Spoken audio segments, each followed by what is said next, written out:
ఈ యొక్క కాశీలో ముఖ్యమైన దేవాలయాలు ఎన్నో ఉన్నాయి. ఆ సైడ్ సీన్లు అన్ని కూడా చూపిస్తుంటారు. సంకటమోచన దేవాలయం, అలాగే దుర్గా అమ్మవారి గుడి.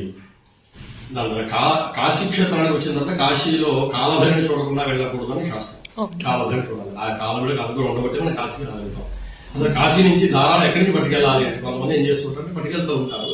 ఆ కాలభైరవ దేవాలయానికి మనం ఎక్కడ కొనుక్కున్నా సరే పట్టుకెళ్ళి ఆ యొక్క కాలభైరవ దగ్గర పాదాల దగ్గర పెట్టి అవి పట్టుకెళ్ళి ఎవరితో అయితే మనం ఆత్మ బంధువు అనుకుంటామో, మన బంధువు అనుకుంటామో, ఒక ముఖ పరిచయం ఉన్నా చాలు, లేదంటే వాళ్ళతో మాట్లాడినా చాలు, వాళ్ళ కనుక ఇదిగో కాలభైరవ కాశీకి వెళ్ళి వచ్చాను ప్రసాదం ఇదని ఇచ్చామనుకోండి, ఆ కాలభైరవ అనుగ్రహం ఆటోమేటిక్ గా ఆయన పంపించినట్టే ప్రసాదం.